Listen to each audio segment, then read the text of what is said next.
Un jour, une vertu. Épisode 13. Faire preuve de mansuétude. Faire preuve de mansuétude, c'est être patient dans les situations qui pourraient nous mettre en colère. En effet, notre prophète Mohammed sallallahu alayhi wa sallam nous dit « Le croyant fort n'est pas celui qui terrasse son ennemi, mais c'est celui qui se maîtrise dans les situations de colère. » En effet, se mettre en colère n'apporte jamais rien de bon, et les personnes qui réussissent sont celles qui font preuve de mansuétude. Personne n'apprécie les gens qui sont grossiers, méchants et qui se mettent tout le temps en colère.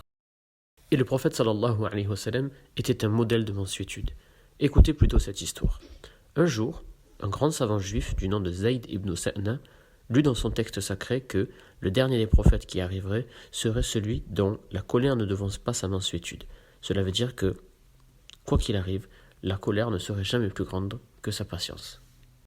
Le savant juif décida donc de tester la mansuétude du prophète sallallahu alayhi wa sallam pour savoir s'il était celui dont les textes avaient parlé. Alors qu'ils étaient ensemble sur le marché, le prophète sallallahu alayhi wa sallam emprunta de l'argent à l'homme juif. Les deux hommes convinrent ensemble d'une date où le prophète sallallahu alayhi wa sallam rembourserait le savant juif. Mais le jour d'avant, le savant juif du nom de Zaïd se rendit auprès du prophète sallallahu alayhi wa sallam et lui demanda de lui rendre l'argent d'une manière méchante, vulgaire et brutale. Face à ça, le prophète sallallahu alayhi wa sallam garda une bonne attitude et il se montra gentil et délicat. Lorsque Omar assista à la scène, il se mit en colère contre l'homme. Le prophète sallallahu alayhi wa sallam calma Omar et lui dit « Ô Omar, il ne nous convient pas de nous mettre en colère dans ce genre de situation.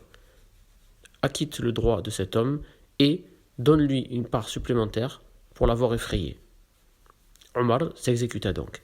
Et lorsqu'il remboursa Zayd ibn Sa'na, celui-ci lui demanda « Mais pourquoi me donnes-tu plus que ce que j'ai prêté ? Je pensais que vous, les musulmans, interdisiez l'usure. » Omar lui répondit que la somme supplémentaire était pour le dédommager de la colère de Omar qui l'avait effrayé. Face à tant de mansuétude, le savant était choqué.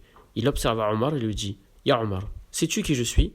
« Non, lui répondit Omar, je suis Zayd ibn Sa'na, le grand savant juif. » Omar était très étonné. Zayd poursuivit et lui expliqua qu'il voulait vérifier que Mohammed sallallahu alayhi wa sallam était le dernier des messagers et qu'il était celui dont la colère ne devance pas sa mansuétude. Il poursuivit en lui disant « Ya Omar, sois témoin que je donne la moitié de ma fortune à la communauté de Mohammed et sois témoin que j'atteste qu'il n'y a d'autre divinité qu'Allah et que Mohammed est son prophète. »